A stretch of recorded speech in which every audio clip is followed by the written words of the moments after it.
आखिरी बार हमारी जो बातचीत हुई है वो जाकर के फरवरी में हुई है, 7 फरवरी को, जब वो गुरदास यहाँ पठानकोट में। चीज़ें कहाँ से बिगड़ी, आपको क्या लगता है कि मतलब जिस तरीके से बहू का बात ना करना, तमाम चीज़ें, और वहीं पे आकर के इन्होंने फिर स्मृति को बताना शुरू किया कि कहीं पे साइन नहीं करना, कहीं पे ये नहीं करना, कहीं पे किसी पेपर पे तुम साइन नहीं करना। वहाँ तमाम लोग और भी लोग थे जो स्मृति को सांत्वना दे रहे थे। मीडिया में ये भी खबरें चली कि कीर्ति जो है वो अवार्ड जो लेकर चली गई हैं, साथ ही साथ ATM भी ब्लॉक करा दिया गया, तमाम चीज़ों की ये खबरें चलती रही। इन खबरों को लेकर क्या प्रतिक्रिया, क्या ये सच है या फिर ऐसे ही मनगढ़ंत? ये बिल्कुल सच बात है। और मैं जैसे अभी मैंने भास्कर का खंडन किया, वो टाइम और वो नंबर बताएं, तो मैं आपको बताता हूँ 8 तारीख को 16:37 पर जो मेरे बेटे का नंबर था, परमानेंट नंबर, उस नंबर से फ़ोन करके वो ATM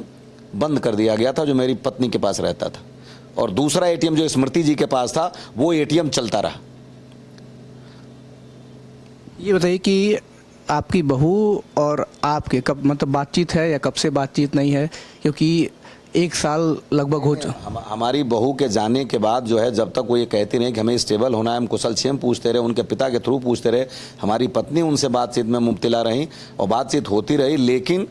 आखिरी बार हमारी जो बातचीत हुई है वो जाकर के फरवरी में हुई है, 7 फरवरी को, जब वो गुरदास यहाँ पठानकोट में,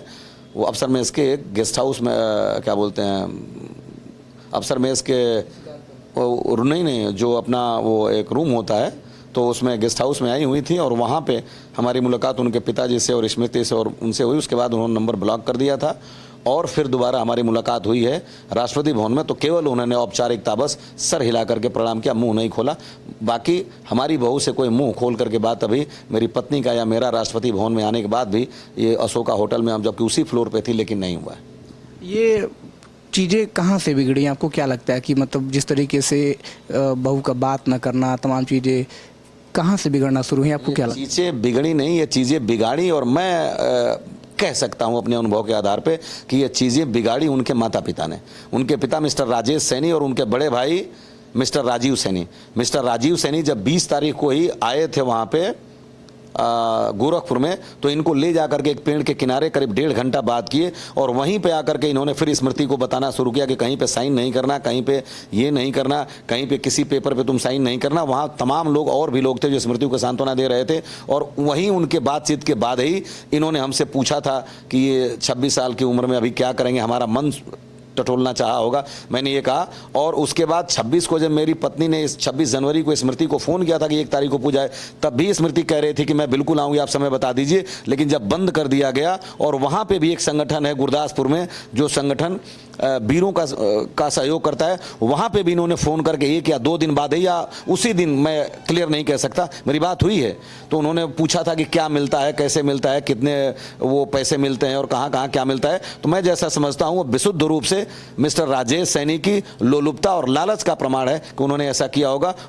या तो उन्होंने अपनी बेटी को ऐसी परवरिश नहीं दी होगी, लेकिन जहाँ तक मेरे साथ वो 5 महीने मेरे परिवार के साथ रही थी, 10 ही दिन वहाँ गई थी, वहाँ तक जो है मैंने नहीं समझा कि स्मृति भी कभी इस तरह की कोई बात करेगी, जब तक कि उसको कुछ दिल में भरा ना गया हो। क्योंकि उन्होंने शादी में ही कहा था कि एक बार मैं शादी कर दूंगा, तुम उसी घर को अपना समझना, यहाँ नहीं आना। लेकिन आज जब मैंने उनसे कहा तो उन्होंने सीधा जवाब दिया कि मैं तो, मुझे समाज से कोई मतलब नहीं है। तो मेरा ऐसा मानना है, हो सकता है मैं गलत हो सकता हूँ, लेकिन मेरा ऐसा मानना है कि इसके पीछे अकेले मिस्टर राजेश सैनी और उनकी वाइफ है, यानी स्मृति के माता पिता।